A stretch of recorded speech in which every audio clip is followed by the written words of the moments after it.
আমার শাশুড়ি বলছে যে ওই বাচ্চার বিচি টিপ দিয়ে মাইরা ফেলা। ডাইরেক্টই বললাম আমি। একজন অভিনেতার বউ যায় ভিডিও করতেছে কি টোকাই টিকটকারের সাথে। সারা জীবন ভর করলাম নাটক, সিনেমা, শর্ট ফিল্ম, আর আমার বউ কিনা যায় টিকটকারদের সাথে যোগ দিয়ে দিছে। আমি কখনো ট্রেন্ডিং ফলো করি না, আমি ট্রেন্ডিং তৈরি করি ভাই। ইকরার বাবা, ইকরার মার চরিত্রের কারণে তার অনেকগুলো বয়ফ্রেন্ড আছে, এই কারণে আমার যে শ্বশুর ছিলেন সে থাকেন না। আমি যতটুকু জানি ইকরা নিজেই বলছে, উপর আল্লাহ নিচে মাটি, আমি যদি এক অক্ষর মিথ্যা কথা বলি, আমি যেন আমার মায়ের বুকে যেন আমি রিটার্ন না যেতে পারি, কাম ব্যাক না করতে পারি, আমি যেন রাস্তায় দাপায় দাপায় মরে যাই। আমি নিজে কাজ করি মাসে একটা, আমি দৈনিক কাজ করি না, কিন্তু আমি মাসে কিন্তু আমার একটা কাজ দেখেন। আমার এই যে একটা কিছুদিন আগে একটা মনটা আমার ভাঙ্গা দিলি তো একটা গান রিলিজ হয়েছে ভালো বিগ বাজেটের, এখন সামনে আবার রানি করে রাখবো তোরে, হ্যাঁ এরকম একটা গান বেরোইতেছে, এই যে আজকে রিলিজ হয়েছে, ওইটা আমি পেজে দিব। তো মূল বিষয় যে ভাই লাইফে অনেক কিছুই ঘটে যাবে, কি ভাইয়া, হ্যাঁ। তো এইগুলো পাস্ট ইজ পাস্ট। আমি পিছনের কোনো কাহিনী সামনে আনতে চাই না, কারণ আমার লাইফে অনেক বড় বড় দুর্ঘটনা ঘটে গেছে এই মেয়েটার কারণে। আর সেই মেয়েটাই মানে যার জন্য করলাম চুরি, সেই আমাকে চোর বানায় দিয়ে, আমাকে মিথ্যা অপবাদ দিয়ে, আমাকে সমাজে অনেক অনেক খারাপ খারাপ ব্লেম দিয়ে, মিথ্যা ব্লেম দিয়ে আমাকে দূষিত করার চেষ্টা করেছিল। শাকিব খান ভাই একটা কথা বলছিল যে আমার বিচার করতে হয় না, আমার অডিয়েন্সই আমার বিচার করে দেয়।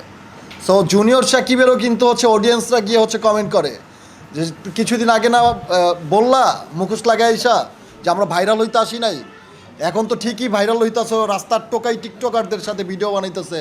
একজন অভিনেতার বউ যায় ভিডিও করতেছে কি টোকাই টিকটকারের সাথে। কত মানে সুনাম অর্জন করতেছে তারা। সারা জীবন ভর করলাম নাটক, সিনেমা, শর্ট ফিল্ম, আর আমার বউ কিনা যায় টিকটকারদের সাথে যোগ দিয়ে দিছে। তাদের নাম নিতে আমার ঘৃণা লাগে এখন, যেহেতু ডিভোর্স হয়ে গেছে, একতরফা যেহেতু ডিভোর্স দিয়ে দিছে, এখন আমার তার নাম নিলেও আমার পাপ হবে। সে একজন গুন্ডা নিয়ে গেছে সাথে করে, ওই গোপন অঙ্গের টিপ দিয়ে আমাকে মেরে ফেলা ধরছিল তখনই। উপর আল্লাহ নিচে মাটি, আমি যদি এক অক্ষর মিথ্যা কথা বলি, আমি যেন আমার মায়ের বুকে যেন আমি রিটার্ন না যেতে পারি, কাম ব্যাক না করতে পারি, আমি যেন রাস্তায় দাপায় দাপায় মরে যাই। কারণ আমার গোপন অঙ্গে আমার বিচির মধ্যে টিপ দিয়ে ধরছিল, যেন আমি তখনই মরে যাই। আমার শাশুড়ি বলছে যে ওই কুত্তার বাচ্চার বিচি টিপ দিয়ে মাইরা ফেলা। ডাইরেক্টই বললাম আমি। যেহেতু আমার বৈধ স্ত্রী ছিল, অবশ্যই তার গর্ভে যদি আমার সন্তান কনসিভ করে থাকে, অবশ্যই আমি তাকে মেনে নিব। কেননা ডিএনএ টেস্টের মাধ্যমে, ডিএনএ টেস্ট ছাড়া তো আমি এখন মেনে নিব না, কারণ সে বিভিন্ন ছেলেদের সাথে এখন ঘুরে বেড়াচ্ছে, আর তার মা যে কোনো মানুষকে বাসায় নিয়ে যাচ্ছে। ভাই আমি তো ভালোবাসি এখনও তারে, আমি তো ভালোবাসি, আমার তো ডিভোর্স দিয়েছে। হ্যাঁ, আপনাদের ক্যামেরার সামনেই তো বলছে যে 3 দিন আগে বলছে যে আমি সাকিবকে ছেড়ে জীবনও যাব না। তাহলে 3 দিন পরে আবার আম্মুর কাছে গিয়ে কিভাবে খারাপ বললো আমাকে? আমি তো তাকে খারাপ বলি নাই, কখনো বলছি তার বিরুদ্ধে, কখনো বলছি যে সে খারাপ? কিন্তু আমাকে তো বলছে খারাপ, আমি বাবা হইতে পারবো না, এটা পারবো না, ওইটা পারবো না, মানে অনেক এমন এমন কথা বলছে, আমি যেন ঘরের মধ্যে গলায় দড়িতে মরে যাই।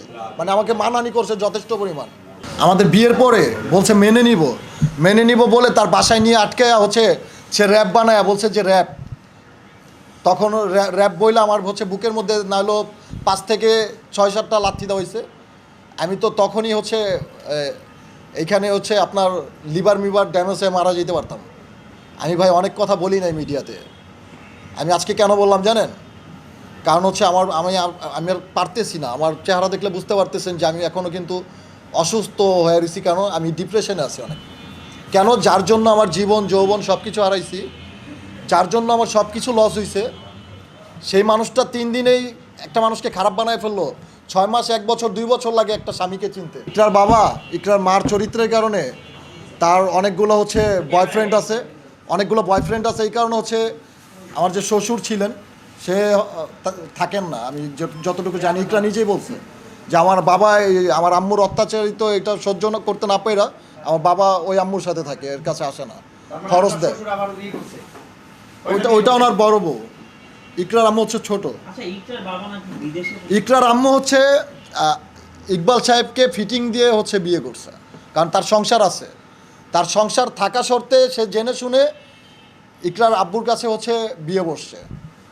তো সে তার নিজেরই চরিত্রে ঠিক নাই। আর আমি একজন অসুস্থ ব্যক্তি, আমাকে আমার চরিত্র নিয়ে টান দিয়েছে এবং হচ্ছে আমাকে অনেক মানে আমাকে মেরে ফেলার জন্য যে যা কিছু করছে, আমি যদি মরে যাই, কারণ আমি তো এখন ইনজেকশন নেই, কারণ আমি যে কখন কিডনি মিডনি ড্যামেজ হয়ে মরে যেতে পারি এটা আল্লাহ ছাড়া কেউ জানে না। আমার ছোটো ভাই জানে, একটু বলো তো ভাইয়া। আমি 10 থেকে 15,000 টাকা শপিং করে দিয়েছিল, কারণ ও তো খালি আসছে, কিছুই নিয়ে আসে নাই। তা আমি ওর জুতা থেকে শুরু করে যা যা লাগে একটা মেয়ের, দেখছেন নিত্য নতুন ড্রেস পরে আমার সাথে যে ভিডিওগুলো করছে, এই ড্রেস সবগুলো ওর আম্মু সব কাছায় নিয়ে গেছে।